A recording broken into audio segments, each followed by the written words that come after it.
What's up, everybody? Back with another video. It's your boy Top Z.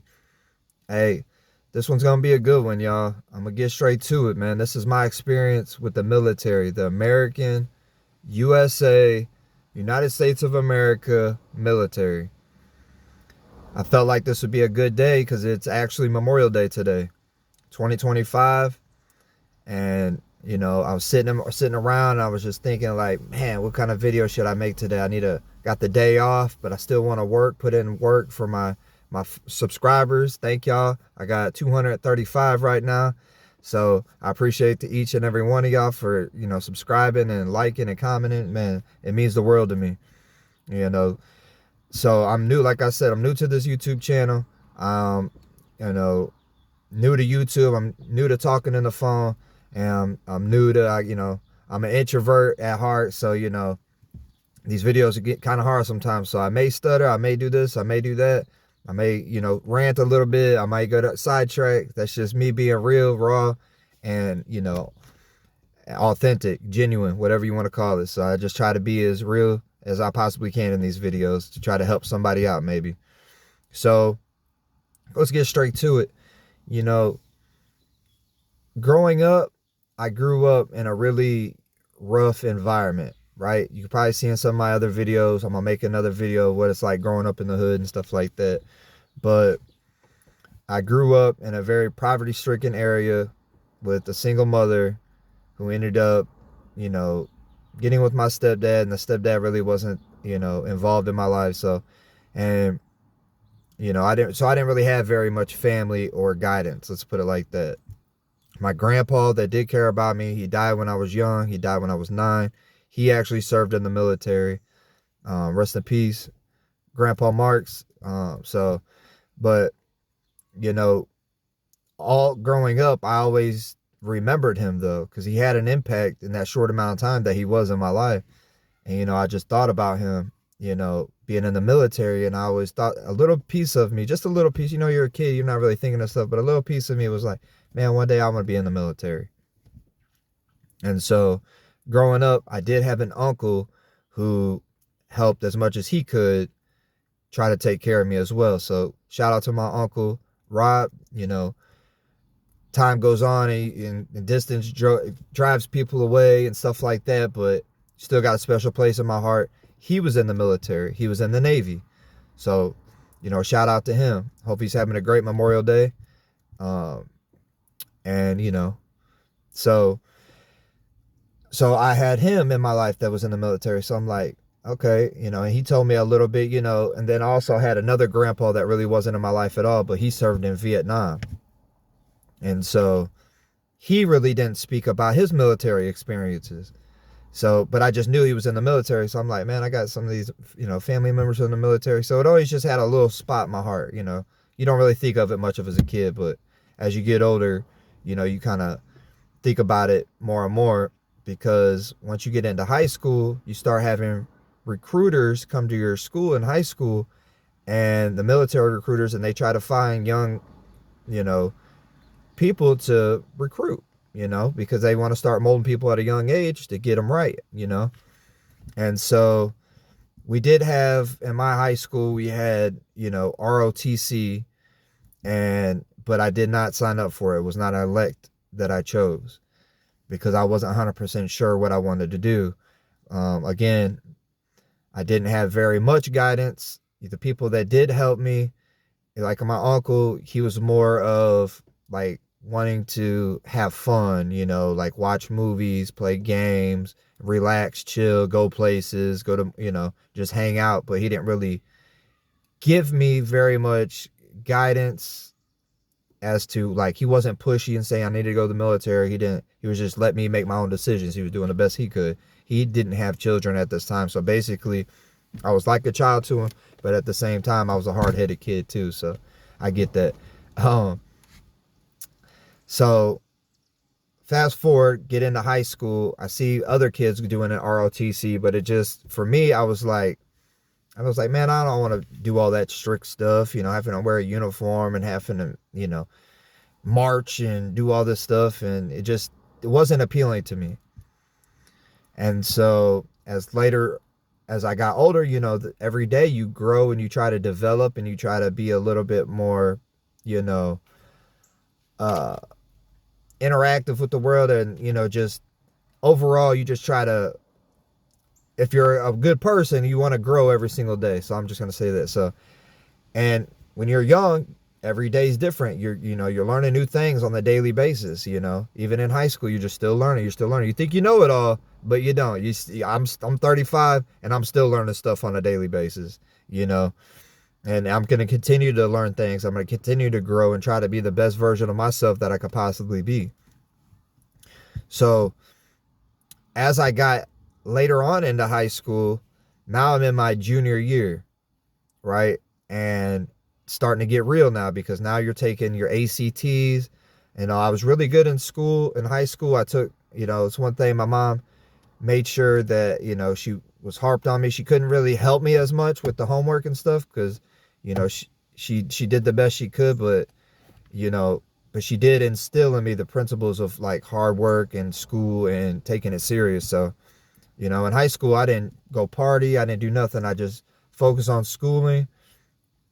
And I actually took honors and advanced placement classes in high school to prep me for college. Because at this time still, my mom did the best she could. My uncle did the best he could. But they didn't really tell me or give me a push in the right direction. They were just like, he'll figure it out on his own. Which can be a good thing because you want your child to,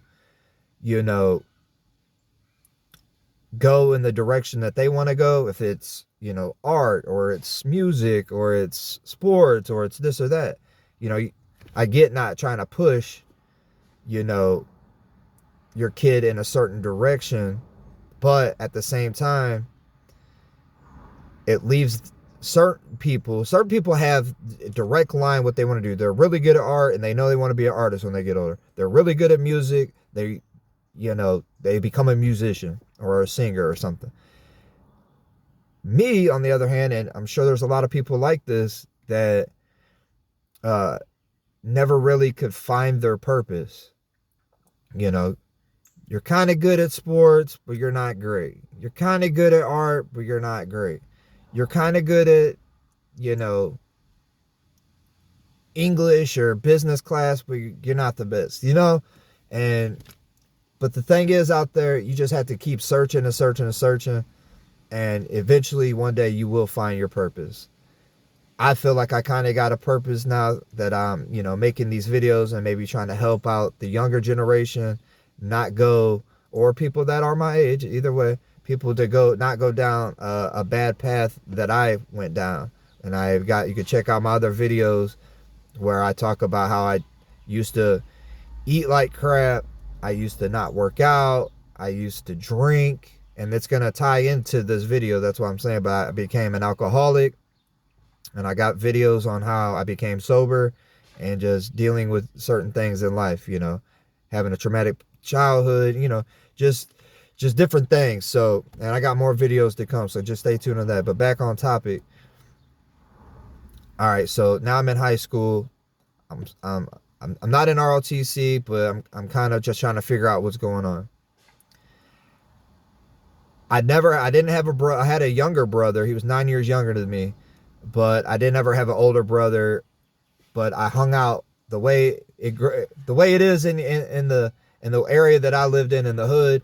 You hung around all the kids in your neighborhood, right? And where I lived at, you got just different neighborhoods, all in the same little town, but there's just different neighborhoods, and all the neighborhoods are pretty much like segregated in a way, not by race, but just by your neighborhood. And so, the people that live behind it, that's a whole nother video I'll make about living in the hood and stuff like that, because it is kind of funny now I'm thinking about it. I don't want to get off topic, but it's like the neighborhood that's behind Walgreens, we called it the Greens. Or the neighborhood that was behind the Rallies, which is a restaurant or a fast food chain called Checkers, but they call it Rallies too. That neighborhood was called the Rallies. So it's funny looking back on it now, but I'm gonna have to make a video on that. But back to the subject. So I'm hanging out with people in my neighborhood, and one of my a lot of people in my neighborhood are all different ranges of ages. And so one of my best friends was actually like 2 years older than me. So he was like a big brother to me in a way. He didn't drink, he didn't smoke. We just played basketball every day. He was more one of the focused kids in my neighborhood that I kind of leaned towards. And so, that's how I was in high school, man. I always just hung out with older kids. And, so I looked up to him in a lot of ways. And, once he graduated high school, he didn't really have purpose, because when you're poor, you get caught in this generational cycle of, people. I know people that's never even like moved or left the town that I grew up in. They've lived there the whole life. That's all they know. They've never been to the beach. It's in the Midwest, St. Louis, obviously. Um, but they've never even left their town to even go adventure the world at all. And it's kind of wild. And I know there's a lot of places that are like that, a lot of people that are like that are just this, they don't have the not that they don't want to, they just don't have the funds. It's expensive to go on who's going to spend, if you're poor, you're not going to save up, $2,000. You're trying to get a place to live or pay your bills, or a lot of people live paycheck to paycheck, And so I'm talking about the hood and shit. So let's get back on the military tip. So hung out with my buddy. He graduated. He got a job at Walmart, and for whatever reason back then, it was a decent paying job. It was easy. He was meeting a lot of women there. He had enough money now. He was getting a decent paycheck. And so he was having the nice clothes and got a car. And like, this means a lot when we don't have nothing. He got his first car. It was a piece of crap, but we loved it. We're going everywhere. We're going to the mall now. We're doing all kinds of stuff. Well, so all I was thinking about was like, man, I'm going to get a job at Walmart when I graduate. I can't wait till I turn 18. I'm going to get a job at Walmart.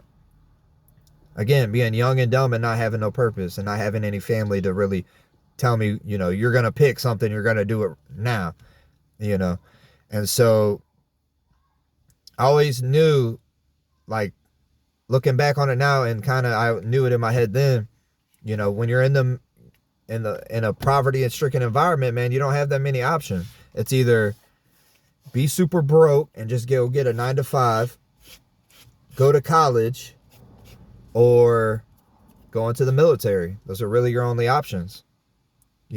I'm sure there's random people that are going to get on here and say, well, I lived in a poverty-stricken area and I started my own business that's good. I'm sure there's other options. I'm just saying, like, the main options is when you're poor, you don't have money to start up a business. You don't really have time to sit back, and because a lot of people, the old school way was, and I'm sure that's still like this in some areas, when you turn 18, you got to go.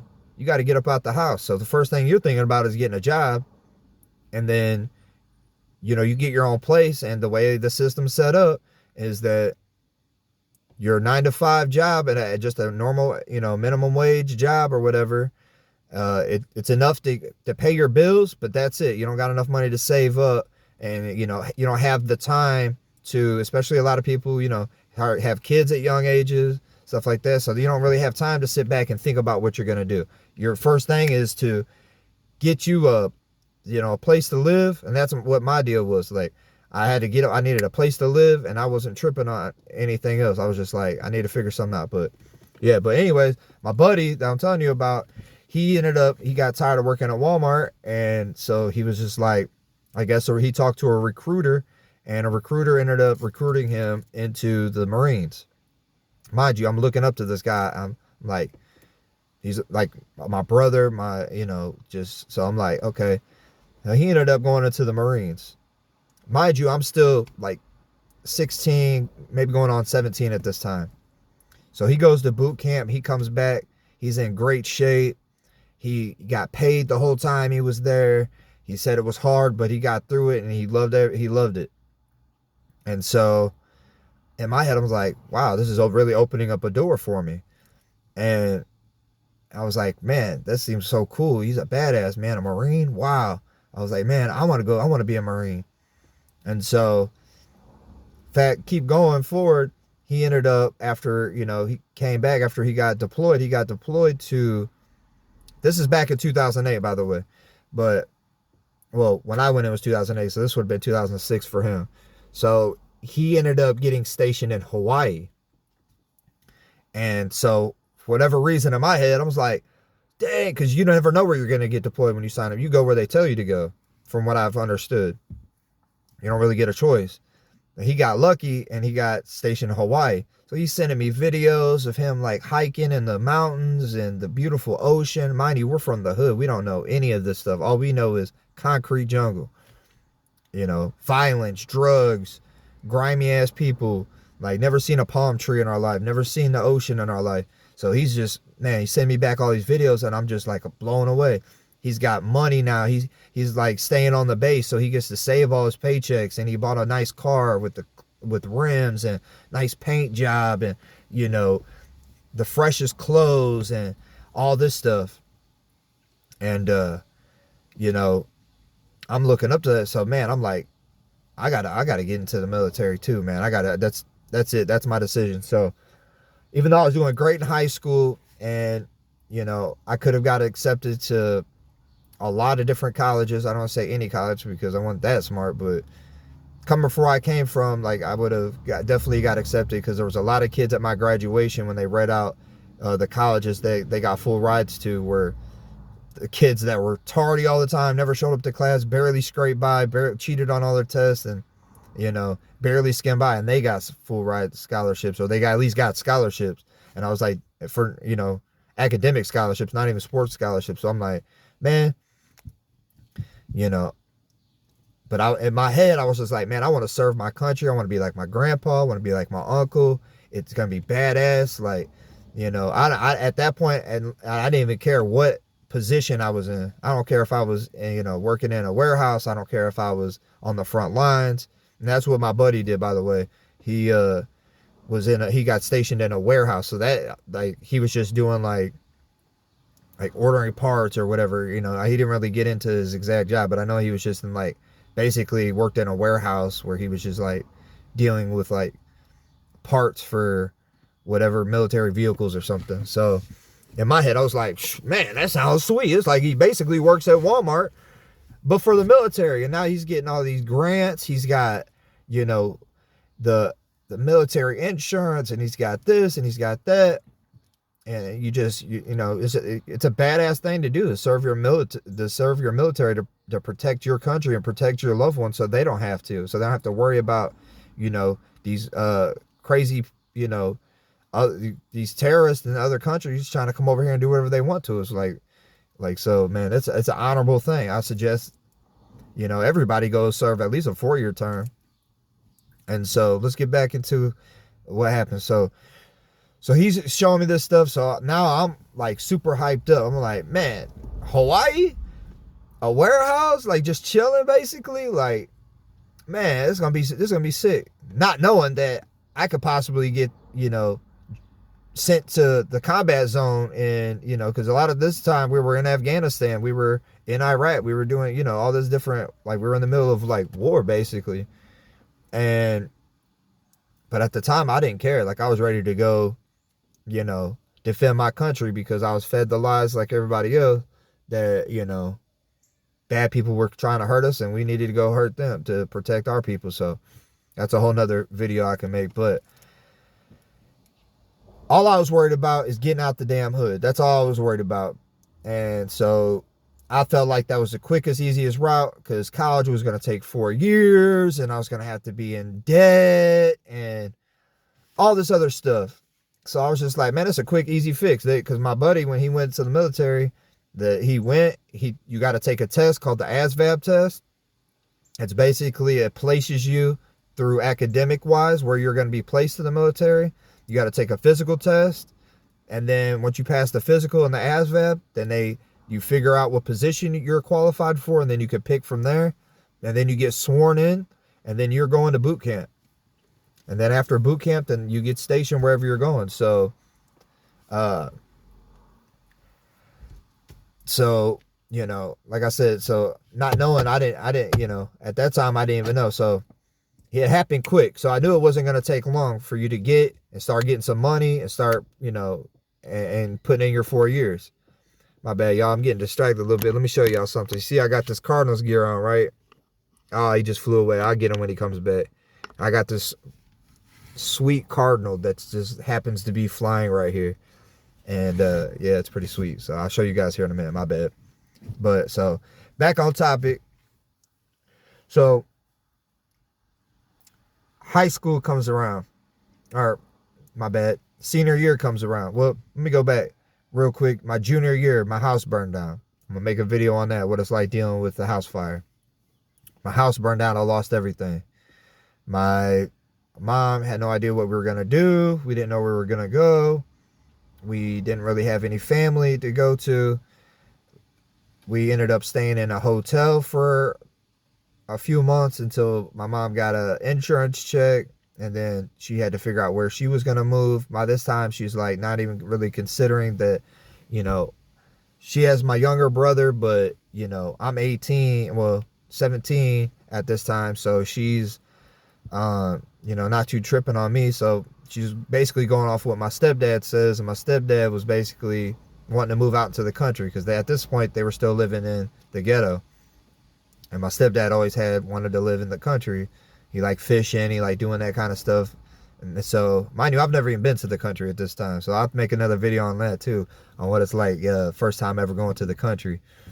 And so, yeah, so I'm dealing with this house fire. I'm dealing with this. So I'm like, man, I ain't got no other choice. And then she ends up moving out to the country. And I didn't want to go to school my senior year at a whole nother school. I'm like, I'm going to finish it out here. So fast forward, I stay with my aunt and uncle, the one I was telling you guys about. I graduate, my graduation date, they didn't even tell me happy, graduation, or they might have like slightly mentioned it, but they were like, you got to go. Because my aunt got pregnant and they needed the room that I was staying in for their new baby, which is understandable. I mean, they can't crutch me forever, but the way they kind of did it was kind of bogus on the day of my graduation. But that's a whole nother story. Damn, here's this card. Now let me try to get it for you guys. My bad. Let's see. Don't fly away. Don't fly away. Can you guys see him? He's right here.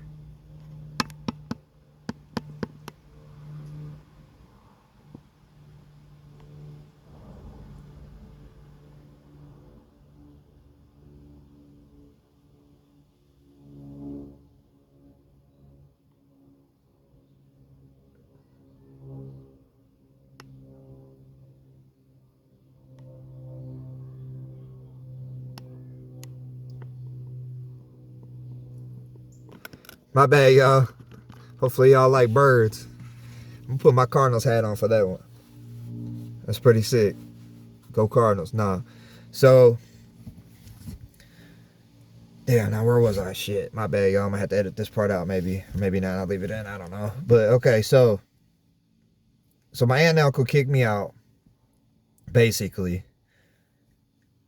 So now it's either, so I didn't have nowhere to go, so I had to go move back in with my mom at this point.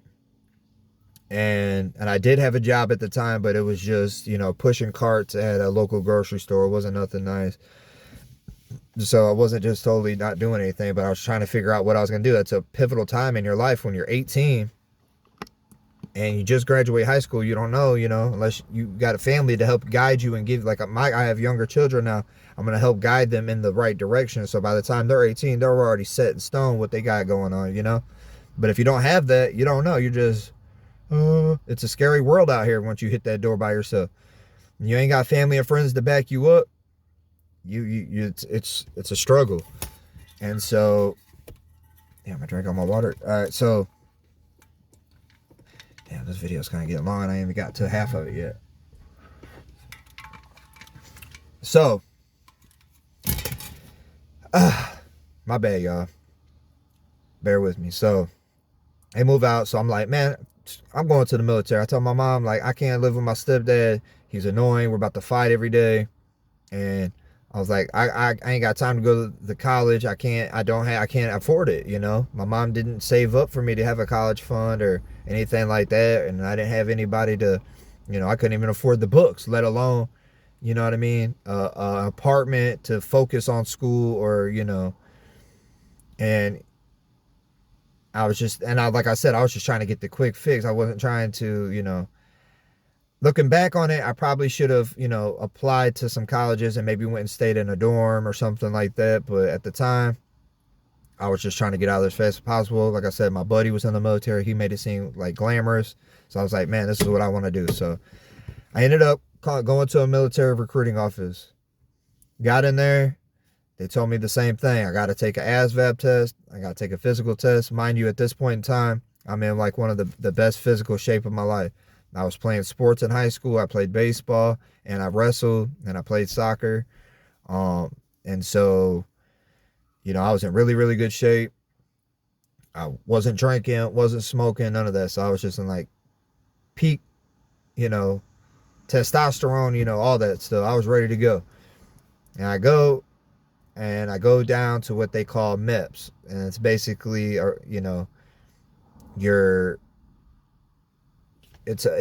basically you go down to this, where they do all the recruiting and all the testing for the military. So they put me up in a hotel in St. Louis, and I went down there and I took the test, the ASVAB test, and I scored so high they said I could pick pretty much any position that I wanted to in the military. So I was just like, wow, they gave me this huge list of things to choose from. They're like, man, you scored really high. And so I was like, okay, cool. So I got that and I could pick whatever I want. I took the physical test, killed it, Go to take my hearing test. Don't know this at the time. Well, I knew this at the time. I knew I had hearing loss. So I was born, I had holes in my eardrums.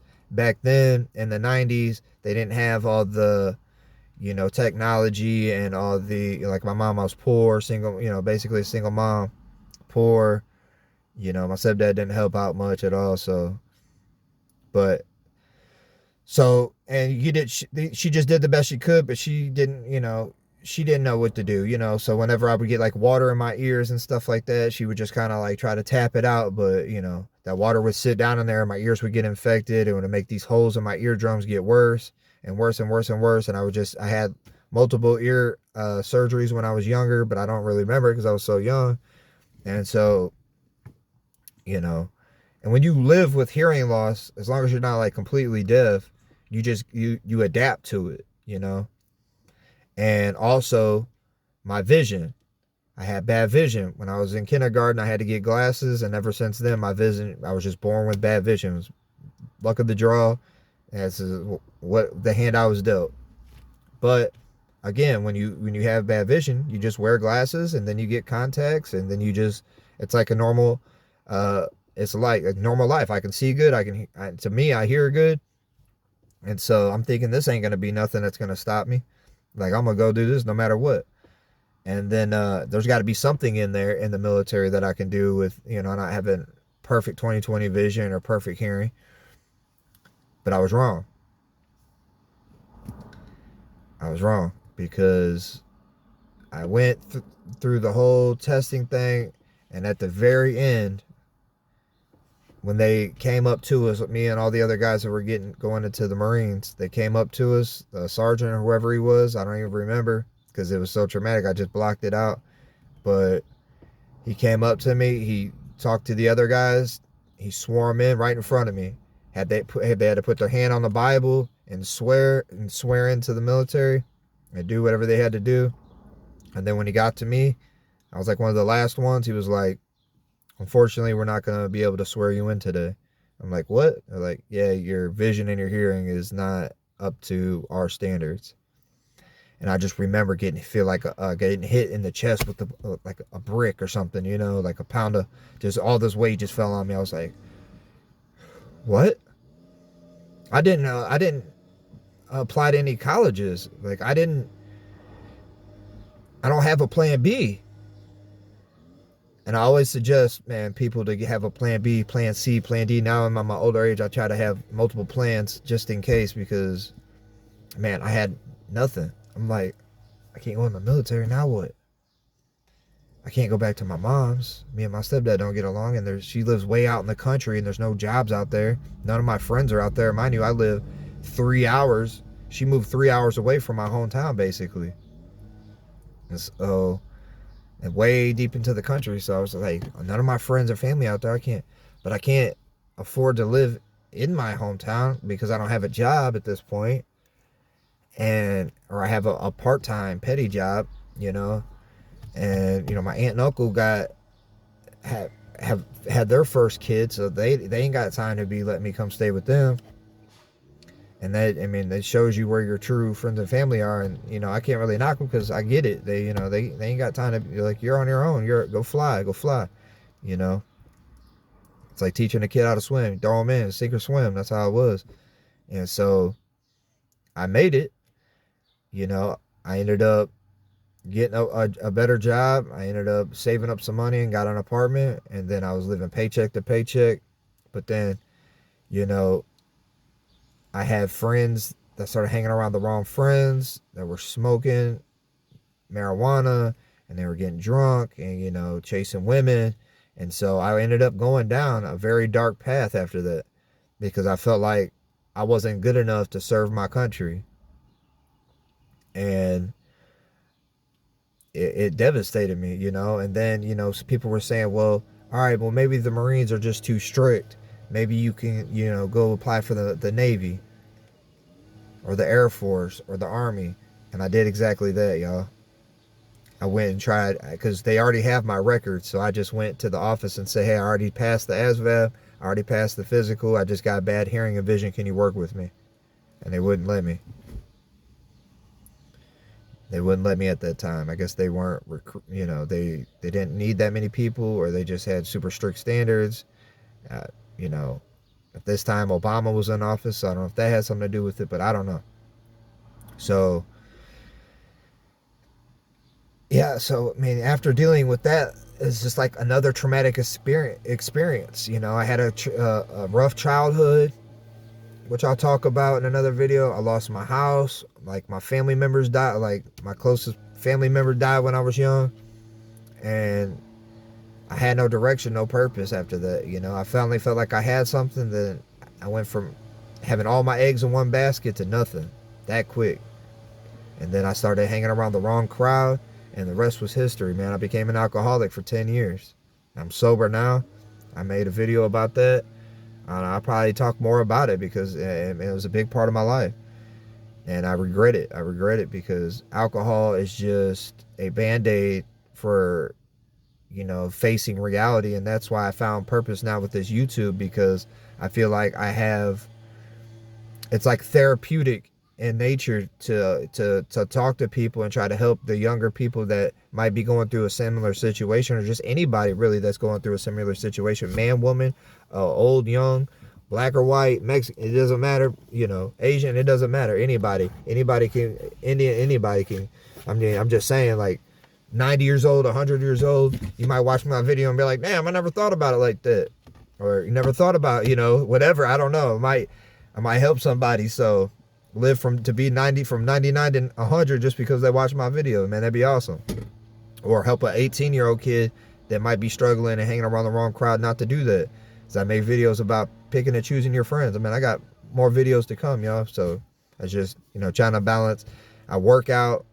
I got a full-time job. I'm a full-time father. I'm a full-time husband. And so now I'm a full-time, trying to be a full-time YouTuber as well, trying to help people. So, but yeah, I feel like, this gives me a chance to let go of the bags and the weight, because for years and years and years, I carried that weight, that bag. Man, my father left me. What did I do? How come my father left me at 2-3 years old or whatever? I didn't do nothing to him. He moved to the other side of the country and I never heard from him again. And, why do kids treat me like this in the area that I'm in? I live in the same area as you. I had a rough childhood just because I was a little bit different than the other kids, physically wise. And I'll talk about that later, but, and you just keep carrying these bags. And unless you develop an emotional intelligence and some kind of, like, most people just get a coping mechanism to deal with all the traumas and stuff that they're carrying around. They turn to alcohol, they turn to drugs, they turn to this, they turn to that. Some people, it's just food, and they get super out of shape because they're basically depressed, or, gambling, or just, man, there's just so much that people, turn to. But, looking back on it now, you almost got to look at it like there was a reason that I didn't go into the military. There had to have been some kind of reason in this world, in the universe, with God, that I didn't go into the military. Maybe I would have got blown up and I would have never had my son. You know, I would have never met the mother of my child and had my son. I would have never met my wife. I would have never, been whatever. You just never know the reason why things happen. Everything happens for a reason. I could have got shot my first day there. You just never know. I mean, I could have had so much PTSD on top of the PTSD I already got from living in the hood, and then going to the military, and crazy stuff happening. And I could have just been, because that's another story I'll make, another video I'll make. But the buddy I was telling you guys about, that my brother, my older brother, that he's a friend, but I call him my brother. He got out of the military, and he started drinking heavy when he was in the military, because that was the thing they did. And mind you, I never seen him once drink a beer. I never once seen him take a shot. I never once seen him smoke a cigarette, dip, nothing. Like, he was just straight edge dude. Went to the military, started hanging around other people in the military, and he turned into an alcoholic, and he ruined his entire life. His entire life. Like, he lives in his sister's trailer, and he's just messed up. He's not even the same person. I can't even be friends with him anymore. And he was my brother at one point, and now I can't even talk to him, because he's like mean. He's an alcoholic. He wakes up, I'm talking about alcoholic, like waking up at 9 o'clock drinking a beer, and drinks all day long. He does, he's doing, he does dip tobacco, so he's always, he always kept clean shaved like this. Now he's got a big ass beard, and his teeth are all messed up, and you can just see it in his eyes. He can't walk, he can't bend over, all because he just sits around and does this all day, and he's just out of shape. Man, I feel so bad for the dude, man. He's just hateful towards everybody. He don't want no help, and it's sad. It's sad that alcohol did that to him. And so, man, if you are going to drink responsibly. But, man, being sober now is just so much of a better feeling. The gym helped me out so much, but I'll talk about that in another video. This video is getting pretty long. So, yeah, for anybody who stayed this long, I appreciate y'all. Like I said, I'm just giving y'all this raw, authentic version of myself and my inner, my life, that, with the military in this video. So all my other videos are just like this. I'm just going to, pour my heart out, and hopefully it resonates with at least one person. If I can help one person, then I'm doing good. So, which I already have in other videos. People have, told me that I've helped them out. And, I go live all the time. So I like to talk to people in live. And if they got anything they want to talk about, we can talk about it. I'm never going to insult anybody. I'm never going to put nobody down. I'm all about positivity and trying to uplift people, and, help them not go down a bad path I went down. And so, because there are things in your life that you can do if certain other situations don't pan out for you, like me with the military. Didn't work out, but I ended up, going down a path. But during that path, I learned a lot of things, and, I learned a lot of life lessons, and it made me the person I am today. And at 35 years old, man, I'm doing pretty good.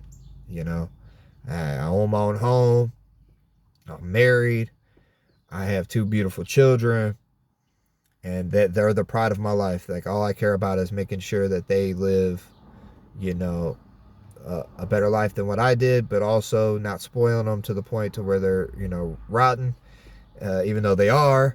But I just, I got a lot of life lessons, the same life lessons that I'm putting on here, as I'm going to be teaching them, and I hope that, everybody, has a successful life, and is the best version of themselves. You can start today. You can get sober today. You can eat healthier starting today. You can, change your whole life around starting today. You don't have to keep living the same life. I finally looked in the mirror and said, I'm tired of this and I'm done. And I've been good ever since. But you got to want it up here. And so, if there's a will, there's a way. Hard work works. And man, if I can do it, you can do it. So, until next time, it's Top Z. I appreciate everybody sticking around. If you stuck this long, leave a comment saying, I'm a real one, and I'm going to know exactly why you said that. Thank you to everybody. I hope you guys have a blessed Memorial Day. Have a great weekend with your families. And if there's anything else you guys want me to make a video on, or something you guys want me to talk about, hey, throw it in the comments, because I'd love to hear it. Thank you guys.